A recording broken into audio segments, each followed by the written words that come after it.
one of their scales, there's like this line, and it's kind of like rough. That's got a totally different feel to it. It's called a keel scale.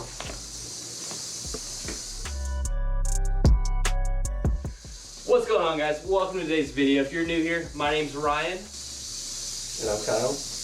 And I'm Tyler. So we're at Tyler Nolan's house today. Hell yeah. So we're checking out some of his awesome snakes here. I mean, dude, you've got both Cobras, Vipers, you got everything here, right? Yeah, I got all sorts of fun things, man. Got monocle, spectacle, got an Egyptian banded down here. All sorts of things. There's rattlesnakes behind you, obviously. You can hear Beetlejuice. He never stops. Ever. And that's an albino Eastern? Yeah, that's my albino Eastern. How long have you had that one? He is probably 6 years old now. Oh, that's a holdback from Tom Crutchfield. Pretty cool snake. You're saying earlier you got a lot of stuff from Tom, actually. Yeah, I got a lot of snakes from Tom. Like, a lot. Boons from Tom. What else is from Tom? That Egyptian bandit is from Tom. Maybe that bush viper. Actually, maybe not. Yeah, that rhino. Maybe not too much. Oh yeah, those two baby Easterns are from Tom. So yeah, a good amount. Maybe half the collection is from Tom. Cool. Well, let's check out some snakes, man. I mean, we were over here a little earlier checking them out before the camera started rolling. So, I mean, what do you want to pull out and show the people at home? Want to show them Kilo? Yeah, do that. Kilo's always fun. Yeah. So this is my male monocle. His name is Kilo. Get you down here.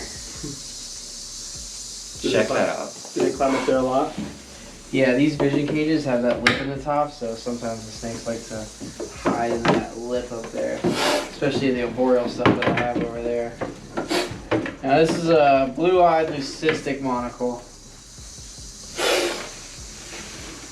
And he's pretty cool for the most part. He's hooding up now, isn't he? Yeah, he always does it. The first minute that he's out of the cage, he'll hood up. And then once he's out, he's like, I'm not gonna hood up anymore. But yeah, he's a pretty chill cobra.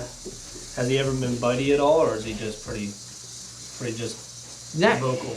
Yeah, I mean, he huffs and he puffs, but he's never really been too bitey. When I first got him, he was a little on the crazier side, but now that he's been around for a minute, he's mellowed out a lot. Yeah, it's so impressive to see an all-white cobra. I mean, if he doesn't hood up, it kind of looks like you were saying earlier, like a bull snake or something. Yeah, exactly. He said with a leucistic, he's got blue eyes, right? Yep. Yeah, you can get it above them eyeballs. In the sunlight, you can probably see how blue they are. There's red-eyed leucistics too, and there's a name for it. I think they're called like blizzard leucistics or something like that. Tom, When you showed his underbelly in the light, you could like see through him. He was like translucent. Oh yeah. And those are the albino leucistics then? For it to have the red eyes? No, Or something completely different? it's just a different like bloodline. Yeah, but he's a pretty chill snake. You said there's like there's like a tooth at the end, right? Yeah, cobras have this scale on the end of their tail, and they like to use it as like a little triggering system when you're handling them. See, he's kind of just like, he sticks it into my hand. Do you know what they use that for in the wild? Is it? I don't know what they use it for in the wild. Do you know, Ryan? I think it's just like a defense thing. Yeah, just defense Yeah, mechanism. it's just a defense thing. If they get grabbed, they'll prick whatever's grabbing them with that, and it'll kind of mimic like being bit. Yeah, so it takes the... It startles you. Exactly. Yeah, the first time I handled a monocle, it pricked me, and I was like, "Oh, Dad, Yeah, what the hell's going on?" Yeah, it's the same thing with humans. You know, they just want to like catch you off guard. Because sometimes this one's not really sharp. Sometimes they're pretty sharp, and you're like, oh shit.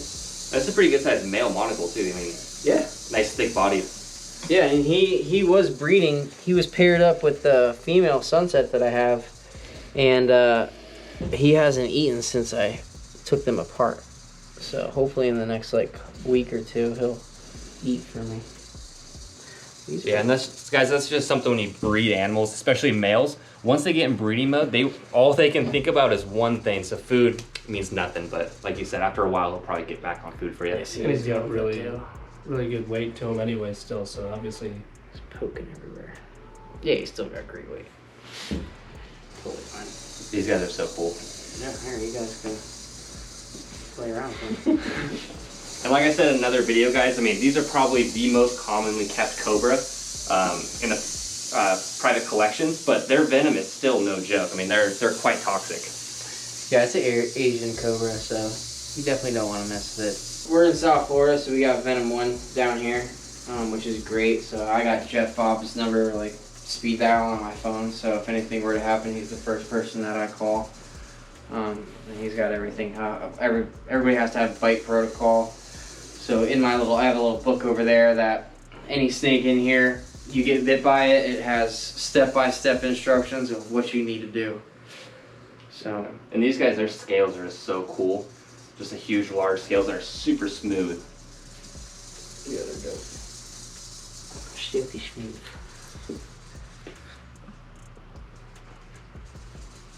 He's a cool cover. Yeah. Put it back.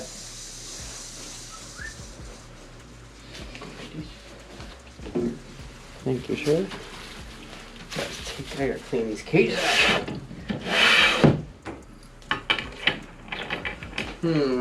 Alright. So now what? Want to take out this Egyptian? That's always really cool. Yeah, let's check them out. Alright. And is this a Egyptian male or female? This is, I'm pretty sure this is a male. Okay. It's been so long since I've sexed this snake, but I want to say it's a male. Yeah, he's got a feeding response in the cage. And once you get this thing out, it's pretty cool. Yeah, these guys are gorgeous. Yeah, so this is Naga Analifera, Snouted Cobra, Egyptian Banded, all the same thing. A lot of the times you just see these guys as regular brown snouted cobras. Same head, they just have like a more washed out brown pattern on them. Yeah, I was just gonna ask you if this is like a more brightly colored individual or. Yeah, he's definitely he's more yellow than normal. A lot of times they'll be a little bit more like brown shades and like tan. Like he's almost got like, it's almost like dark purple, it's crazy. Yeah. It's a pretty cool snake. He's got such a massive head too, like it's huge. Oh yeah. They got like a little snout. Yeah, like, it does kind of look like a hognose. Yeah, totally got that snout nose. Ryan, tell us some fun facts about the Egyptian Cobra. Well, for this one actually, it's not even a true Egyptian Cobra. Like you said, it's a snouted cobra. It's just one of the common names is the Egyptian Cobra, or a banded Egyptian. But I mean, these guys are pretty toxic like any other African species of cobra. Yeah, anything African, you know. A bite from them is no joke. So, again, don't. This is actually one of the snakes that Cleopatra used to kill herself with. Oh, is the banded Egyptian? One of them? So was she just sitting there like... Yeah, this is like supposedly the snake that she rolling around and that Cleopatra used to kill herself with. Little fun fact. And these guys get really large. So, I mean, they can get, what, 8 foot? Would be like a giant one? Yeah, he's probably full grown. He might get a little bit bigger. Reptiles never really stop growing, but... Again, this is the one you've had for 14 years, 14 years, Wow. yeah, the snake is old. You got this from Tom? Old man, I'm pretty sure this guy's from Tom. Either it was from Tom or from Ryan. And what snake started you? Like, what venomous did you originally first get into? My first venomous snake was a coral snake. Just being a Florida boy, catching snakes and stuff. Kept it on your bed or something? Yeah, I mean, we kept it. My parents weren't together, but any snakes that I kept at my mom's house, I had a little space in my closet that was hidden that I kept my snakes for a little bit. And then my dad didn't care about snakes, so I could just have like them in tanks. My dad's the one that got me into it. My dad's the one that actually brought the coral snake home for me. So he's been super supportive your entire life, huh? Oh yeah, for sure. My dad's definitely afraid of snakes. Yeah. Yeah. Yeah, my dad wishes now he didn't got me into it because it's almost killed me a few times. But Yeah, I think you're, it is what it is. out of everyone I know that's ever been bit, I think you got the worst bite Yeah. for that big king. Definitely gnarly. Guys, this Cobra is just absolutely stunning.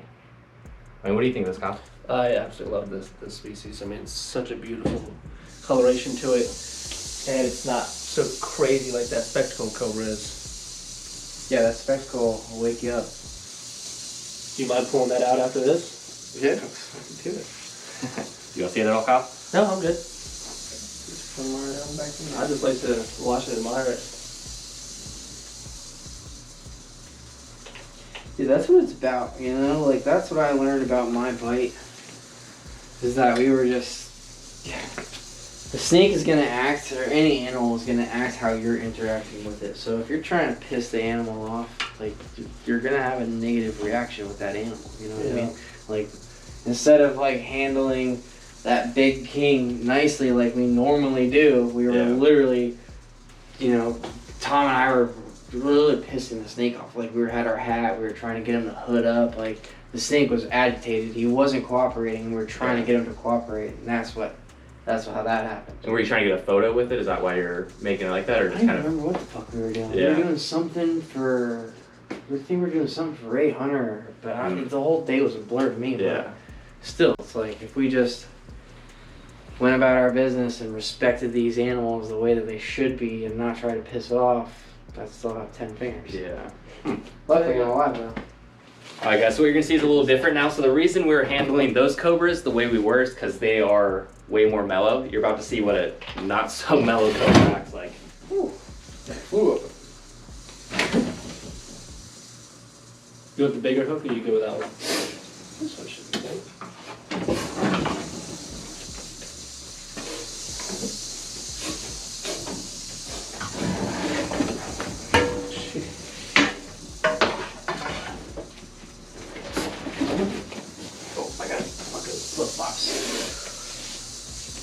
Crazy snake!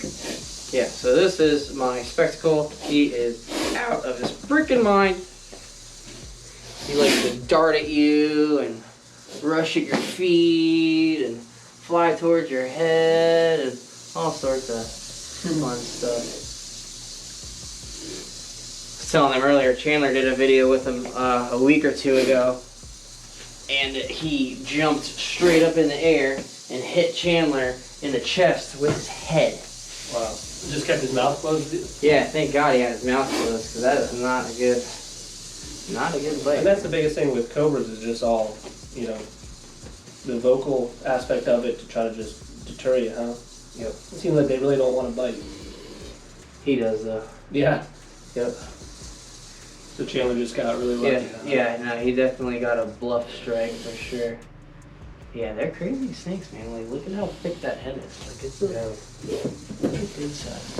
Let's try let's see, they'll cooperate a little bit. Yeah, it shows you the personality difference where you could have two cobras you raised up that are mellow and one you raised up that's completely psychotic. Yeah. Are spectacled cobras normally like this? Are they more of a fiery species? Yeah, sometimes, watch. Sometimes you can get them to trying to get him into the middle of the room so I can just get him to hood up. If I could just get him into the middle, sometimes he'll just stand hooded up. Like, this is your classic, when you see like pictures in India of people like with snake charmers and yeah, everything. snake charmers with like the baskets and shit. They're always spectacled cobras. But this guy is not the best hooder. Sometimes I can get him to stay in the middle of the room and he'll stay hooded up. But not today. Every time I try to let him go, he just tries to run off. Man, it's definitely a workout with this guy. Yeah.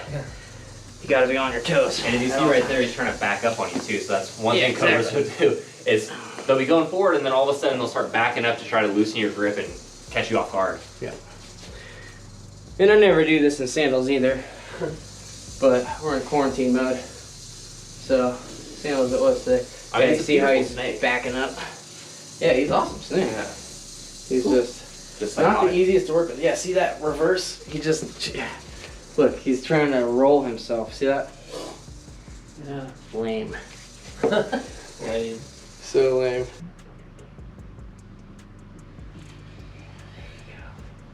Oh, yeah. Perfect. Sometimes you just gotta do it nice and slow. Can we show them my favorite cobra here? Hell yeah, let's bring that over Yeah, I'll there. bring that bucket for you. And I'm he's also assuming it's the smallest. baby king, right? It is. Yeah. Cool. Yeah, let's look at this guy. Especially the coloration on this one. Yeah, so this is a red phase Indo king cobra. His parents are super red. And this guy, normally babies are like on the yellow side, this guy is super orange. This one's captive born. Yeah, captive bred, captive born. Wow. Yeah, like look at the orange on the cool hood. little dude. Yeah, and right now he's got those really black and white bands, but in just a little bit, probably in like 6 months, he's gonna start shedding all those dark colors out, and he's gonna go more of like a lighter color. Those bands won't be so predominant, and then hopefully that orange is going to red out a little bit. Look at that orange on him. And what is the red phase? Because this is a red phase one, correct? So it just means it has more. Yeah, it's just orange I don't even know how it happened. It was just some weird thing with his parents. They just have this red coloration to them. I'll text you a few pictures. Yeah, put it in on this video. How big do Indos get? I mean, are these same size as. I mean, they'll get a little bit smaller than Malaysians. Malaysians will get thicker, but you're still looking at like a 12 to 14 foot Indo is gigantic, but more like a 12 foot Cobra. Yeah. And then Malaysians, your average size is going to be 12 to 14 with them too. But yeah, Indos are more of the like, they're more like fast and twitchy, and I feel like Malaysians are way nicer. Even Chinese, like I've dealt with some Chinese king cobras that were a little on the more mellow side, and Chinese cobras don't even get that big. Chinese cobras will get like 8-10 feet. Are they the most colorful, the Chinese? No, they have the most predominant bands. Okay. Like a lot of the kings, they'll still have bands when they're adults, Mm-hmm. but the Chinese will still have, like, they'll be adults with like those thick, dark and white bands. Way more predominant. Look how fat this thing is. And look at the pinks on her, guys. Oh yeah. The pinks. Yeah, she's This awesome. is an Eastern, you said? He's Yes. African. So what's the difference between the two? Like, what are telltale signs? These little triangles and then the shapes of their heads. That's pretty much the only real difference. Sometimes their horns are a little bit bigger on the West Africans, a little bit smaller on the East. Have you noticed anything with temperament? Because I've worked with the import East Africans. They seem to be a little bit more feisty than like the West Africans. It depends. Yeah. Yeah, it all depends on the snake. Yeah, no matter what. I mean, yeah, it just depends on the individual, pretty much. I have them on Aspen right now, but eventually I want to change everything. Once I get my bigger place, I want to do it. I want to have each enclosure more set up as towards like the locality of that animal. You know what I mean? Rather than just keep everything on Aspen. It's just like, you know, I want to actually like set up dope setups. Like imagine this snake on like in a big cage with like leaves and stuff. Like on the floor. bioactive. Yeah, exactly. Yeah. It'd be awesome. And a cool thing about Gaboon Vipers, guys, is they're actually like a rattlesnake, so they have front hinge fangs. But Gaboon Vipers are actually known to have the longest fangs of any venomous snakes, up to 2 inches long. I mean, that could go straight through your wrist. Luckily, though, Gaboons, at least in captivity, seem to be a little bit more on the mellow side. The imports are a little bit feistier, but I mean, if a Gaboon like this was always on edge, it'd be quite a bit of a handful to work with. Yeah, she's still puffy, but she's not that bad. She doesn't really strike at me for the most part. How long have you had her? She's probably 5 years old now. Yeah, 5. Did you get her from a baby? Yeah, she was that big when I got her. Yeah, she's pretty cool. Now, that would be really cool to set up a more naturalistic enclosure, you know. And that's what the beauty is, like your vision too, is just setting these snakes up to replicate their natural environment instead of just, you know, blanketing every single species, because every single species can be so different. You know? Yeah, I want to do it like how the zoo has it, like just have them all in their natural habitats, pretty much. Yeah. These are just like the most cryptic snakes ever. I love them. Yeah, they're like that fat head. It's just. And it's crazy that Gaboons can actually strike backwards too. So they're not like rattlesnakes like you were saying earlier, strike put their head down, strike out, Cobras down. Gaboons, pretty much any position they can get you if they want to. They kind of do the same thing right before they strike the rattlesnakes too. Like rattlesnakes tilt their heads back. These guys, they'll tilt their heads forward too. As long as they got their nose up in the air, it means that they're not really that agitated. But you never know, man. This thing can still just like spring out. Like I'm pretty chill I'm pretty chill with this snake, but dude, that is just the bite of this snake is just fucking just bad. Like just not something you want to deal with, especially right now, man. Is there anti-venom for this? Yeah. Yeah, but dude, the venom is so tissue damaging that something is dying. You know what I mean? Sure. Like you're getting a hole is getting eaten out of your flesh for sure. Like it just, dude, just I've seen bites. Even the last time I saw a Gaboon Viper bite, Nate posted it. It's like toxins. Yeah, he has the toxins. Yeah. extraction. He helped with my bite. Yeah, he helped with my King Cobra bite, but he just posted a Gaboon Viper bite recently, and he posted the progression of this guy's hand, and dude, it is crazy. Like, this guy just literally it like melted his whole hand. Like, all his skin was just coming off in layers, and dude, it was just like, I would never want to deal with that. Like, my bite at least only killed the little bit of the tissue that was up here, and then we cut my finger off. And dude, I literally did a tattoo within like less than a week of getting it amputated. Yeah, but this Gaboon Viper bite, bro, this guy's hand is probably useless for months, bro. Wow. And I can see how people can kind of get lulled into a false sense of security because it's something a fatter snake. Yeah, they're maybe slower. Think they're slug, but then they can be so quick. Yeah, their strike is like no other. Where's that thing? Yeah, I like to use this fat hook on him too, just because he's such a thick-bodied snake. It's a little more comfortable. Very vocal too. Oh yeah. She's more of a bluffer though. She's not too striky. The snake has only struck at me like a couple times. Ain't fun. It's little hourglasses on their back. Yeah, they're really cool. I've tattooed them on a few people. So heavy body. Is it? Oh yeah. Yeah, she's a heavy snake. And dense. Mm-hmm. You mind if I put her away? After you run it? Oh, now you want to hold her. No. Yeah, the weight is like, Yeah. it's a thick snake. I mean, it's just solid. Yeah. And they have keel scales too, so it's not like a cobra. Cobras are super smooth. These guys have like a ridge on each one of their scales. You can probably get up close and see it. If you're going to do that with camera. Each one of their scales, there's like this line, and it's kind of like rough. That's got a totally different feel to it. It's called a keel scale. Jesus, this thing's heavy. Yeah, she's fat. And she's a good sized Gaboon. She's not even like that huge. Like my buddy's Gaboon that I was dealing with the other day was like a third bigger than that. Really? Yeah, it's thick. What do you think, Kyle? Of the Gaboon Viper? She's awesome. Heavy. Yeah, it's a thick girl. Yeah. I do worry about like just even supporting her with two points. Right?